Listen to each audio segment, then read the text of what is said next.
하나님 말씀 같이 보겠습니다. 하나님 말씀 시편 139편 14절 한 절 말씀입니다. 한 절을 우리 합독해서 한번 보겠습니다. 같이 읽어봅니다. 내가 주께 감사하오면 나를 지으심이 심히 기묘하심이라. 주께서 하시는 일이 기이함을 내 영혼이 잘 아나이다. 아멘. 오늘은 이 본문 가지고 믿음의 사람이 구할 네 가지 중요한 것, 이런 제목으로 함께 은혜를 나누겠습니다. 우리 믿음의 사람들에게 꼭 있어야 되는 것, 또 우리가 오늘 밤에 하나님께 구할 것, 많은 기도 제목이 있겠지만은 오늘 말씀을 통하여서 네 가지 우리가 그 기도 제목 가지고 하나님께 같이 구하고, 요 네 가지 있으면 우리의 삶이 형통하고 우리의 삶이 이 세상을 이기는 그런 믿음의 삶이 될 줄로 믿습니다. 요 네 가지 정말 중요한 것. 자, 첫째는 뭐냐 하면 간격입니다. 간격. 우리에게 간격이 있어야 돼요. 오늘 본문 말씀 다시 한번 보십시오. 내가 주께 감사하오면 나를 지으심이 심히 기묘하심이라. 아주 기이하다는 것입니다.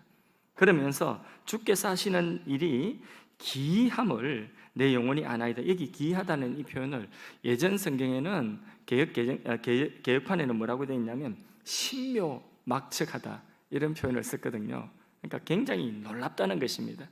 믿음의 사람은 뭔가를 보면 좀 이렇게 하나님이 행하시는 그 일들을 바라보면서 좀 놀라고 감격스러운 이런 것이 있어야 됩니다. 우리의 믿음에는 간격이 항상 있어야 됩니다.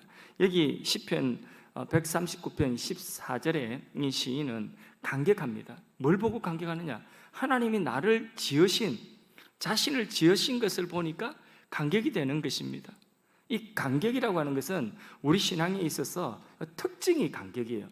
그래서 감사와 간격, 이게 우리 신앙의 특징이에요.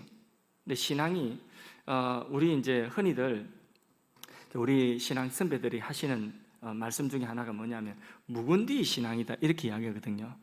묵은디 신앙이다. 이게 뭐 사투리인지 뭔지 모르겠어요. 표준말인지. 묵은디 신앙이 뭐냐? 묵은 신앙. 간격이 없다는 것입니다. 뭔가 창세기를 공부를 하면, 그러면 하나님이 세상을 창조하신 이 천지 창조한 이것을 배운다. 뭔가 간격이 있고, 그리고 또 요한계시록을 공부해. 그러면 세상의 끝날이 어떻게 되는가 배운다. 이 간격이 있고, 이런 간격이 있어야 되는데, 근데 이 묵은 신앙은, 묵은디 신앙은 이런 간격이 없다는 거예요. 그건 다 아는데 내 요한계시록 다 몇 번이나 들었어. 창세기는 나 거의 다 외우는 수준이야. 간격이 하나도 없는 거예요. 어린아이들의 특징이 뭡니까? 어린아이들은 뭔가를 보면, 새로운 걸 보면 막 호기심을 가지고 막 애들이 뭘 보면 맛있는 것도 먹으면 와 맛있다 이러잖아요. 그죠? 와 맛있다는 이게 뭐냐? 간격이라는 거야. 간격. 그런데 늙었다는 것은 뭐가 늙었느냐? 이런 간격이 없다는 거예요. 다 해봤다, 다 먹어봤다, 다 안다, 새로운 게 하나도 없어요. 그게 묵은 신앙이에요. 그러니까 우리 신앙은요, 어린아이와 같은 이런 간격을 회복해야 되는 것입니다. 새벽 시간이라서 어떤 때는 좀 새벽 기도 시간에 답답할 때가, 이 새벽 시간이라서 이럴 거야. 새벽에 일찍 일어나서 나오셨기 때문에 다들 이렇게 좀 잠잠하게 목도 잠기고 찬송도 좀 이렇게 이게 잘 안 나오고 이러니까 이럴 거야. 이 부분에 있어서는 말씀을 전하고 함께 이 말씀을 나누면 굉장히 간격이 될 것 같은데, 그런데 이런 간격이 느껴지지를 않아요. 새벽 시간이라서 그럴 거야. 그럼 금요 기도의 시간은 이건 절정이 돼야 되는 거예요. 절정이 돼야 되는 거예요. 그런데 금요 기도의 시간도 새벽 기도 시간이나 별반 다를 바가 없다고 한다면 우리 신앙이 묵은 신앙으로 가고 있는지 이걸 한번 돌아봐야 되는 것입니다. 어떤 분은 천국은 맨날 예배만 드리니까 너무 지겹지 않나? 그게 뭐냐면 묵은 신앙이라는 거예요. 천국에 예배만 맨날 드려도 그 예배에 뭐가 있느냐? 영원토록 예배해도 새로운 간격. 그래서 하나님 나라의 속성, 특징 중에 가장 우리에게 가장 유익한 특징이 뭐냐면 이 새 은혜예요. 새 은혜. 새로운 것. 이게 뭐냐면 바로 간격이라고 하는 것입니다. 그래서 우리의 심령 속에는 이런 간격이 항상 있어야 돼요. 나 같은 죄인 구원하신 하나님 놀라워. 이런 간격이 우리에게 늘 있어야 되는 것입니다. 항상 새로움에 항상 간격, 이런 것들이 우리 가운데 있어야지 우리의 신앙이 이게 힘 있는 신앙을 할 수가 있습니다. 그래서 오늘 기도하실 때에 하나님, 이런 간격을 내가 잃어버렸습니다. 어느 순간 내 눈에 눈물이 없고, 그리고 내 가슴에 이런 간격이 없어요. 뜨거운 이런 간격이 없습니다. 하나님, 이 어찌된 일입니까? 이 간격을 좀 회복시켜 주십시오. 은혜가 있으면 간격이 되는 것입니다. 그런데 마귀가 역사하면 간격이 없어요. 마귀는요, 뭐든지 지루하게 만드는 것입니다. 권태롭게 만드는 것입니다. 그래서 교회도 간격이 넘치는 교회가, 이 교회가 부흥하는 교회, 하나님이 일하시는 교회는 언제나 간격이 있습니다. 그래서 찬송도 4절까지 부르는 것이 너무 힘들고 3절만 부르면 아이고, 이 찬양은 되게 기네. 이러다가 한번 목사님 혼자 필 받아가지고 4절, 3절, 4절 한번 더 부르자 하면 막 속으로 시험 들어가지고 설교 오늘 늦게만 마치 봐라 막 이러면서 그러면 이런 교회는요, 말씀을 들을 때도 찬양을 할 때도 기도할 때도 예배에도 간격이 없으면 이거는 틀림없이 그 교회는 정체되어 있는 교회예요. 우리의 신앙은 간격이 회복되어야 됩니다. 그래서 처녀 총각이 만나가지고 연애를 하는데 만나면 간격이 있죠. 그죠? 서로 알아가는 그런 간격이 있는 것입니다. 우리가 주님 만나는 이 예배 가운데 우리의 신앙생활이, 주님이 함께하는 신앙생활이, 주님이 우리의 삶 가운데 행하신 일들을 기대만 해도 간격이 되고, 행하신 일들이 성취되어지면 또 간격이 되고, 이런 감사와 간격이 넘쳐야 되는 줄로 믿습니다. 예수님 예루살렘에 입성하실 때에, 그때에 어린아이들이 찬송 불렀죠. 호산나 하고 큰 소리로 찬송을 부르니까 어른들이, 유대인들이 그 막 나무랬습니다. 그때 예수님이 뭐라고 말씀하셨습니까? 이 아이들이 지금 감격스럽게 저렇게 노래 부르지 아니하면 누가 소리를 칠 거라고 했죠? 돌들이라도 소리를 칠 것이다. 그게 뭡니까? 우리 예수님이 예루살렘에 입성하시는데, 예수님께서, 하나님께서 우리 심령 가운데 거하시고 우리와 함께 거하시는데 우리가 감격이 돼야 되죠. 근데 우리가 어린아이처럼, 그렇게 호산나 했던 어린아이처럼 그런 감격이 우리 안에 어느 순간 다 식어버리고 새로운 게 하나도 없어. 신앙생활 교회와도 새로운 게 하나도 없어. 새 은혜가 하나도 없어. 감격이 하나도 없어. 그러면 어느 순간 나의 신앙은 무언댕이 신앙이 된 것입니다. 그런 분이 계시다면 오늘 하나님 감격을 회복케 하여 주시옵소서. 은혜의 새로운 맛을 보게 하여 주시옵소서. 그 감격 회복을 위하여서 하나님께 기도하시기 바랍니다. 두 번째는 뭐냐면, 우리에게 있어야 되는 것은 지혜가 필요합니다. 지혜는 뭐냐? 하나님이 행하시는 일을 보는 것이 지혜입니다. 하나님이 행하시는 일을 깨닫는 것이 지혜입니다. 그 일에 맞춰가는 것이 지혜인 것입니다. 여기 본문 말씀 14절에 또 한번 보겠습니다. 자, 주께서 하시는 일이, 하반절에 보면 주께서 하시는 일이 기이함을 내 영혼이 잘 아나이다 이랬죠. 하나님이 행하시는 일을 우리가 깨닫고 아는 것이, 그거야말로 지혜 중에 지혜인 것입니다. 가장 지혜로운 삶은 어떤 삶일까요? 주님이 행하시는 그 일에 우리가 발맞추어 나가는 것입니다. 자, 어떤 학생이 지혜로운 학생입니까? 시험을 치는데 출제위원 선생님이 어떤 문제를 낼지 잘 알아맞추는 그 학생이 지혜로운 학생이고 공부 잘하는 학생이에요. 공부 열심히 하는데 안 나오는 데서 맨날 해봤자 소용없어요. 점수 안 나와요. 그는 공부할 줄 몰라요. 지혜롭지 못한 거예요. 근데 공부 잘하는 학생은 희한하게 선생님이 요 문제는 꼭 낼 것 같다, 이 책을 보고, 이거 참고서를 보면 줄거미를 보는데, 선생님 필기 중에 보는데 딱 어느 부분에 있어서 딱 머무는 거예요. 요거는 틀림없이 나올 것 같다. 여러분 그런 거 못 느껴봤습니까? 전혀 공부 좀 해보신 분들은 알 거예요. 해보신 분들은 저하고 마음이 통할 것 같아요. 보면 이게 딱 요거는 나올 것 같다. 그게 뭐냐면 이게 지혜로운 거죠, 그죠? 예. 그런데 사장님의 마음을 아는 이 종업원, 이 직원은요, 그 사장님의 마음에 속 들게 하면 그러면 진급도 하고 하는 것입니다. 그게 지혜로운 회사 생활 아니겠습니까? 회사는 소비자의 마음을 정확하게 아는 거예요. 우리는 장인정신으로 물건을 만들어낸다. 그 다헛방이에요. 장인정신도 좋은데 아무리 장인정신 해봤자 소비자가 요구하지 않고 소비자가 안 팔아주면 아무 소용없습니다. 망합니다. 월급도 못 줍니다. 그런데 소비자가 뭘 원하는지 소비자의 마음을 정확하게 알고 그거를 따라가면 그 기업은 성공하는 거예요. 이게 지혜라는 거예요. 그러면 우리 인생에 우리 사람의 가장 지혜로움은 무엇이겠습니까? 우리를 만드신 창조주 하나님의 마음을 우리가 알고 하나님이 이쪽이다 하면 이쪽으로 가는 것, 하나님이 저쪽이다 하면 저쪽으로 가는 것, 이게 바로 지혜인 것입니다. 그래서 하나님이 행하시는 그 일들을 보고 하나님의 계획을 보고 그 하나님의 계획에 그 뜻에 내가 따라가는 이것이야말로 인생의 최고의 지혜 아니겠습니까? 오늘 여기 말씀해 보니까 바로 그런 것이죠. 하나님 행하시는 일을 내가 아나이다. 이게 지혜입니다. 그래서 오늘 우리의 삶 속에서 힘쓴다고 다 되는 것이 아닙니다. 방향 못 잡으면 아무리 힘을 써도 방향 못 잡으면 소용이 없는 것입니다. 벤츠를 가지고 있어도 벤츠 말고 벤츠 자동차 타는 거, 아무리 좋은 자동차 벤츠를 타고 있어도 그 벤츠를 운전하는 사람이 올바른 방향을 가지고 그렇게 운전을 잘 해야지 그 차가 뻔히 나고 그 값어치를 다 하는 것 아니겠습니까? 근데 그 운전사가 술 취했어요. 그러면 사고 나도 크게 사고 나는 것이죠.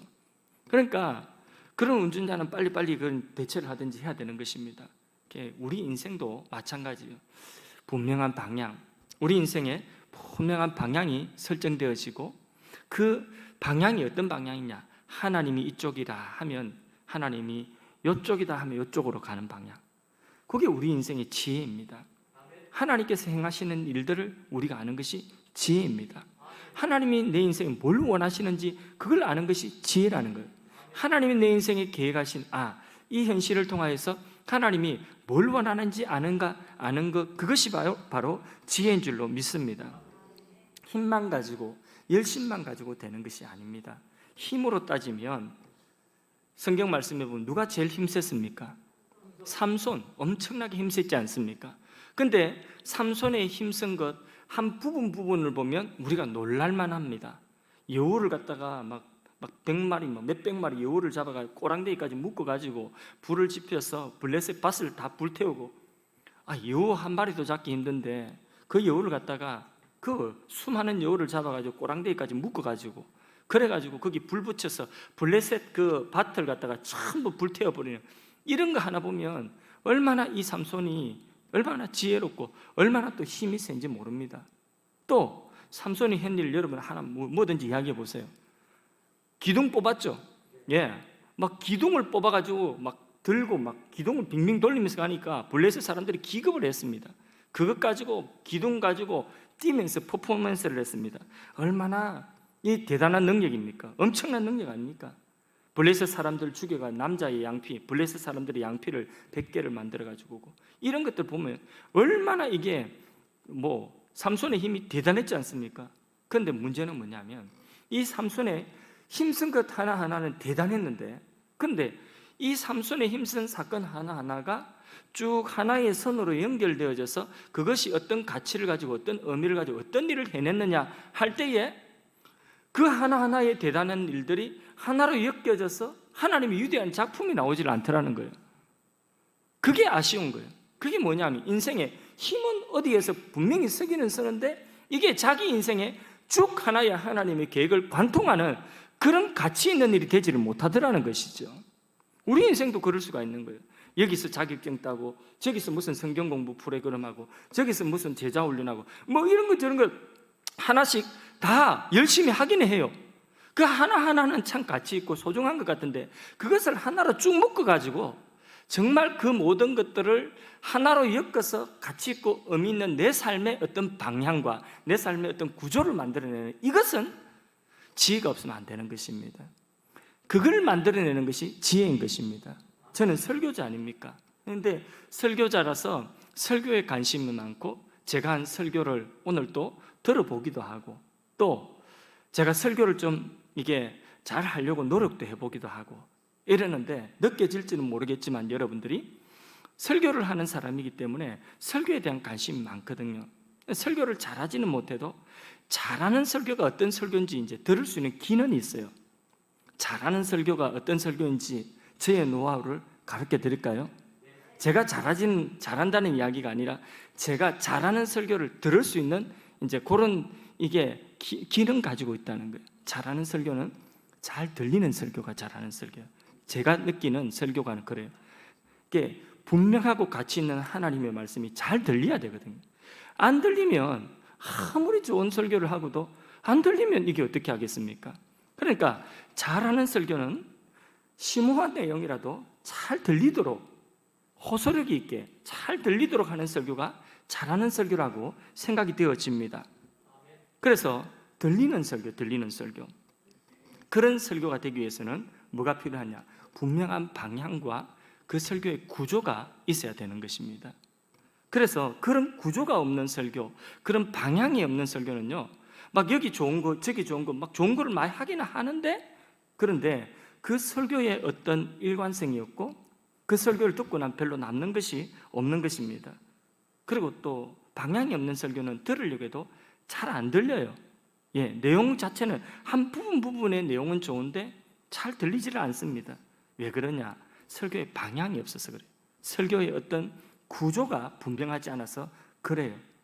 그래서 설교자로서 그 설교는, 좋은 설교는 어떤 설교냐 할 때에 이 분명한 방향과 그 설교의 구조가 있어서, 그래서 이 설교의 처음과 끝을 관통하는 그런 하나의 분명한 방향이 있어서 그 방향 따라 들으면 설교가 들려지는 설교, 이런 설교가 잘하는 설교라고 그렇게 생각되어집니다.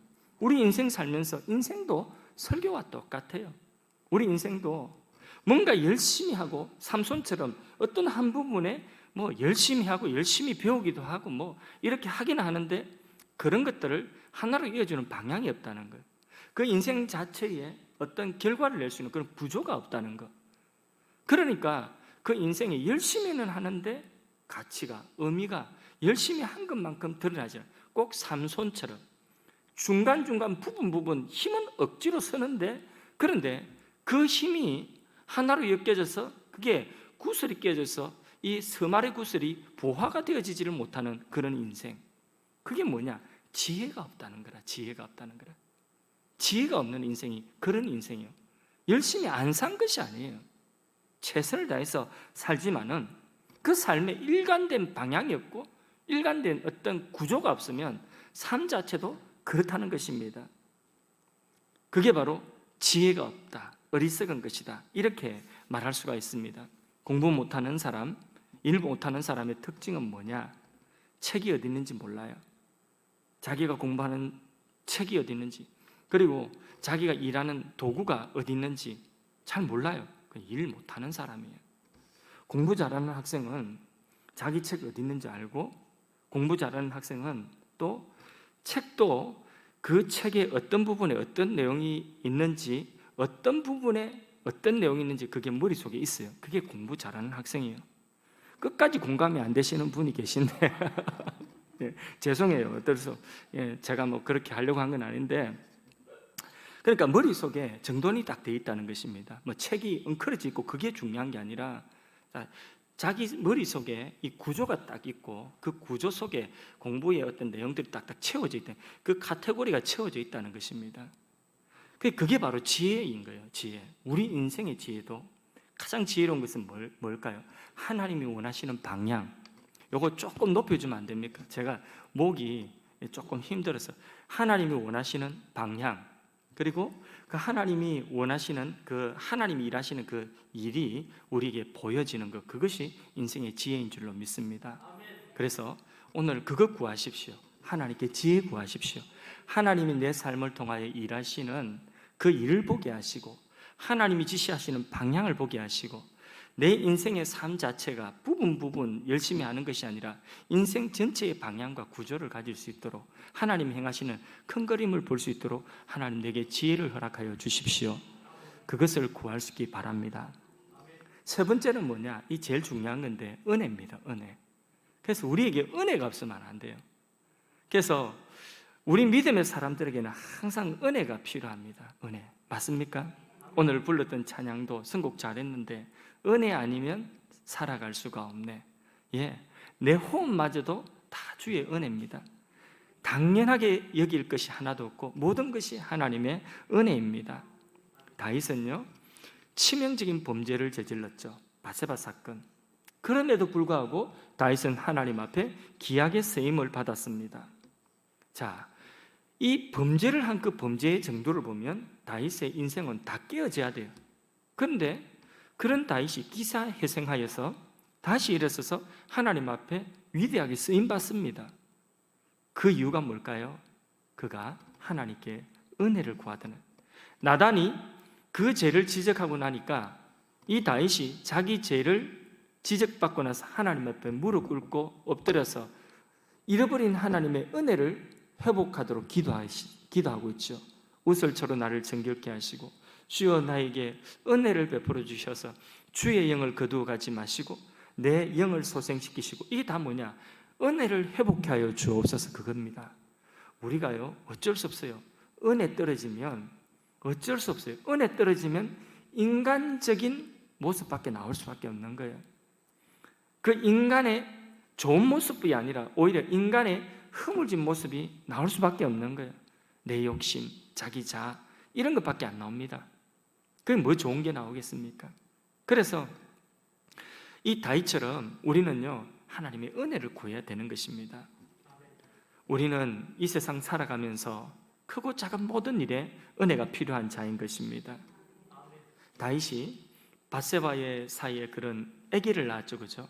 근데 하나님의 은혜를 입고 자기에게 하나님이 은혜를 입혀주셔서 왕위에서 박탈당하지 아니하고 하나님이 또 다시 다윗을 세워주셨어요. 그런데 그 다윗과 밧세바 사이에 아기가 태어났어요. 그 아기가 병들었어요. 하나님이 그 벌을 주신 것이죠. 그때에 다윗이 하나님께 금식하면서 기도했지 않습니까? 금식하며 기도했는데, 그런데 하나님이 그 기도를 안 들어주셨어요. 그리고 그 아이를 데려가셨어요. 그 아이가 사실 희생이죠, 그죠? 그 부모의 그 죄로 인한 아이의 희생이, 아이를 데려가셨어요. 그런데 그 아이가 죽는 것을 보면서 신하들이 아이고 이제 큰일 났다. 이 아이가 병들었을 때에 왕이 이렇게 식음을 전폐하고 금식하면서 먹지도 않고 이렇게 골방에 들어가 하나님께 기도하고, 그런데 아이가 죽었다, 이 소식을 어떻게 왕에게 전할까? 말을 차마 입이 안 떨어지는 거예요. 왕이 얼마나 상심할까? 그런데 어쩔 수 없어. 그 왕이 아이가 죽은 것을 알았습니다. 그런데 다윗이 그 자리에서 털고 일어나서 세수를 하고 수염을 깎고 그러면서 금식한 것을 다 그만두고 이제는 밥을 차려오느라 해서 밥을 먹고 새로 일었습니다. 신하들이 이게 무슨 일인가? 오히려 상심할 줄 알았는데, 더 낙심할 줄 알았는데 다윗이 밥을 차려오느라 이러거든요. 그래 궁금한 거죠. 그때에 다윗이 이런 말을 합니다. 아이가 살아있을 때는 하나님의 은혜를 구하지만 이미 하나님 데려가셨으면 하나님의 그 뜻을 누가 돌이킬 수 있겠느냐? 그러면서 이제는 다윗이 이제 자기가 하나님께 구하던 것을 포기하고 다 놓고 새 은혜를 구하는 것입니다. 하나님, 그렇다면 새 은혜를 주십시오. 그러니까 자기가 구하고, 오늘 우리가 기도하러 나왔는데 우리가 기도하고 우리가 꼭 붙잡고 이거 아니면 안 됩니다 하던 것이 하나님의 뜻이 아니라면 그것을 손에서 바로 놓을 수 있고 바로 포기할 수 있는, 그게 바로 뭐냐? 새로운 은혜를 받을 수 있는 길인 줄로 믿습니다. 우리에게는 은혜가 필요합니다. 이런저런 모든 일을 만날 때에 은혜가 있어야지 다시 일어설 수가 있습니다. 은혜는 원인이 내게 있는 것이 아니라 원인이 누구에게 있다는 것이 은혜이죠. 하나님께 있다는 것이 은혜인 것입니다. 은혜를 사모하는 사람은 그렇기 때문에 기도하는 것입니다. 그래서 오늘도 우리가 하나님께 구할 것, 세 번째 뭘 구해야 되죠? 은혜를 구하십시오. 여러분의 모든 삶 속에, 지금 현재의 문제 속에 하나님 은혜를 꼭 구하십시오. 그리고 요 네 번째는 요즘에 제가 자주 하는 말인데 뭐냐 하면 열정이에요. 열정을 우리가 하나님께 구해야 되겠습니다. 믿음의 사람의 특징 중에 하나가 열정입니다. 그래서 뜨거운 것이 좋아요. 차가운 것보다는. 냉철한 지성 있어야 되지만 가슴은 뜨거워야 됩니다. 우리의 신앙은 알고 믿는 신앙 돼야 돼요. 덮어놓고 믿는 신앙 되면 안 돼요. 맹목적인 신앙은 이단들이 하는 신앙이고, 그는 신비주의 광신자들이 하는 신앙이고, 우리 신앙은, 개혁주의 신앙은 분명하게 알고 믿어야 돼요. 근데 머리는 분명하게 논리적으로 알고 믿어야 되지만은 가슴은 뜨거워야 됩니다. 우리 가슴은 언제나 뜨거워야 됩니다. 사람을 봐도 뜨거워야 되고, 하나님을 향하여서도 뜨거워야 되고, 우리 사역을 향하여서도 뜨거워야 돼요. 예배를 향하여도 뜨거워야 되고, 찬양과 기도도 뜨거워야 돼요. 그래서 안 뜨거우면 여러분 차가운 거 마시지도 마시고 먹지도 마십시오. 냉면 이런 거 먹지도 마시고, 안 뜨거우면, 가슴이 안 뜨거우면 먹는 거라도 뜨거운 걸 드시기 바랍니다. 어쨌든 간에 뜨거워야 돼. 열정이 있어야 되는 것입니다. 우리의 심령이 뜨거워야지, 그래야지. 이 열정이 식어버리면요, 모든 것이 귀찮고, 모든 것이 하기 싫고, 모든 것이 해봤자 많어, 이런 생각이 자꾸 들기 시작하면 우리 신앙 전부 다 그는 후퇴하는 신앙이 되는 것입니다. 예전에 코미디언, 아주 오래된 코미디언이 이런 말을 했습니다. 내가 이 나이에 내가 하리? 이런 말을 했어요. 혹시 생각나십니까? 누가 했는지 제가 갑자기 생각이 안 나는데, 이 나이에 내가 하리? 이 나이에 내가 하리? 그런 말 하면 안 돼요. 우리는 연세가 드셔도, 연세가 아무리 많이 드셔도 이 나이에 이런 나이 그런 이야기 하지 마시고, 그리고 아유 내가 이 체면에 이런 것도 하지 마시고, 다윗처럼 바디춤이 흘러내리더라도 춤을 추면서 찬양하고 그랬던 다윗의 그런 열정, 그 신앙의 열정을 우리가 회복해야 되는 줄로 믿습니다. 어느 대형교회 목사님은 그러더라고요. 지금은 코로나 때문에 그렇게 다닐 수 없지만은 예전에 큰 교회에 담임하시면서도, 대형교회를 목회를 하면서도 매주마다 한 번씩은 어디를 갔냐면 작은 교회, 개척교회, 작은 교회 다니면서 예배를 인도한다는 거죠. 그래서 그 작은 교회에서 대형교회 목사님, 유명한 교회 목사님 와서 설교를 하니까 얼마나 힘이 되겠습니까? 또 가서 설교하면 사례비를 받는 것보다는 많이 도와주고 오겠죠, 그죠? 그런데 이분이 가는 목적은 도와주러 간다는 목적보다도 자기가 살기 위해서 간다는 그런 말을 들었습니다. 그곳에 가면 자신이 처음에 개척했을 때의 그 열정, 그곳에 작은 교회, 개척교회를 가면 그때 처음 마음, 그것을 회복한다는 거죠. 자기 살기 위해서 작은 교회 찾아가서 일주일에 한 번, 아무리 못해도 한 달에 한 번씩 가서 그게 예배를 인도하고 그렇게 온다는 그런 이야기를 들었습니다. 그분의 몸부림치는 것을 전 느낄 수가 있어요. 그래서 우리의 신앙생활에 있어서 잊어버리서는 안 되는 것, 또 혹시라도 잃어버리고 있다면 이 열정을 회복하게 해달라고 기도할 수 있기를 바랍니다. 어디를 가도 우리는 잘 가야 돼요. 어디를 가서 누구를 만나든지 잘 만나야 됩니다. 책을 읽어도 잘 읽어야 됩니다. 우리 가슴에 불이 식어가고 또 우리가 점점 식어가는, 그것은 안 되는 거예요. 이 열정을 잘 관리를 해야 되는 거예요. 사람 만났는데 어떤 사람 만나고 나면 내가 식어요.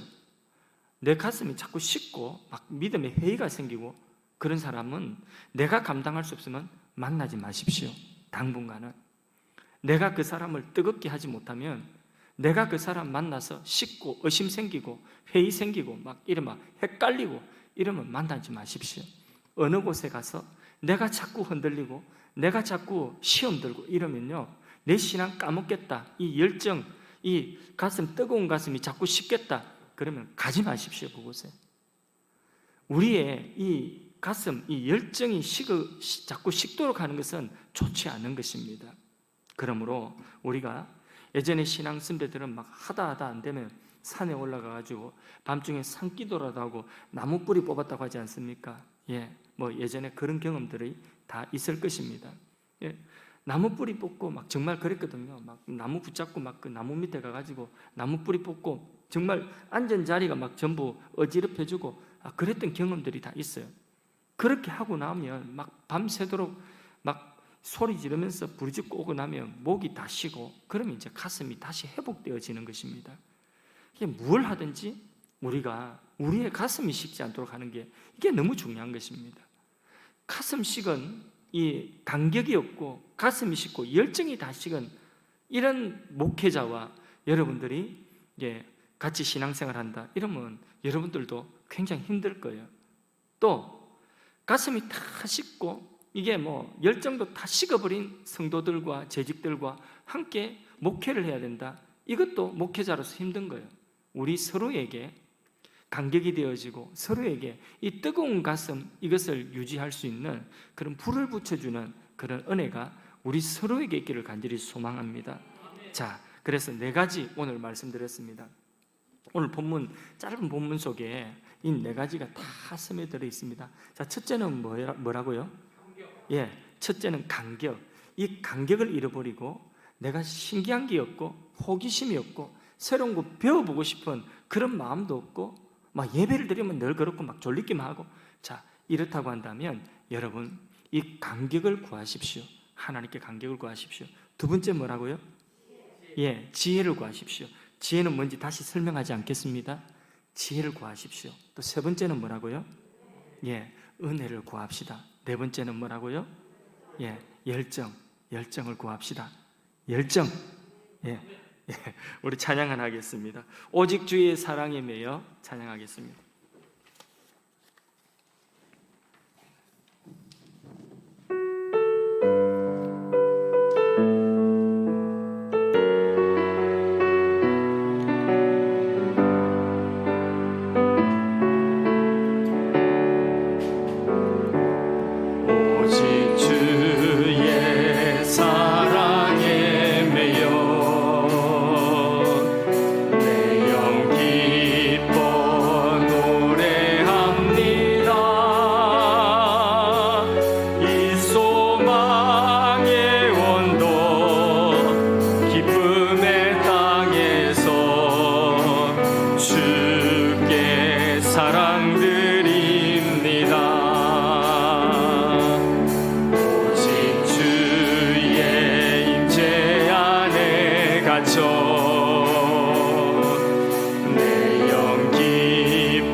사랑에 매여 오직 주의 사랑에 매여 내 영 기뻐 노래합니다.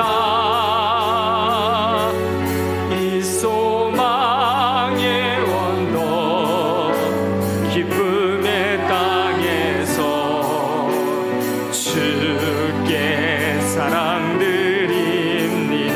오직 주의 임재 안에 오직 주의 임재 안에 갇혀 내 영 기뻐 찬양합니다. 이 소명의 원도 거룩한 땅에서 주께 경배드립니다. 주의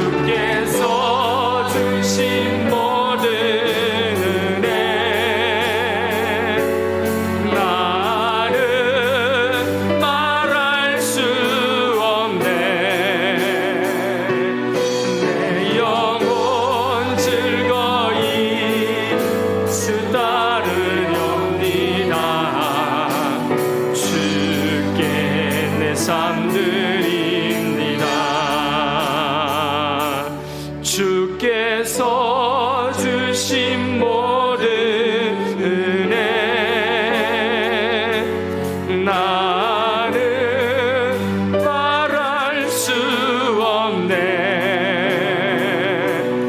내 영혼 즐거이 주 따르렵니다. 주께 내 삶 드립니다. 아멘. 우리 함께 오늘 말씀 4가지 구하며 기도하도록 하겠습니다. 간격을 구하십시오. 지혜를 구하십시오. 은혜를 구하십시오. 열정을 구하십시오.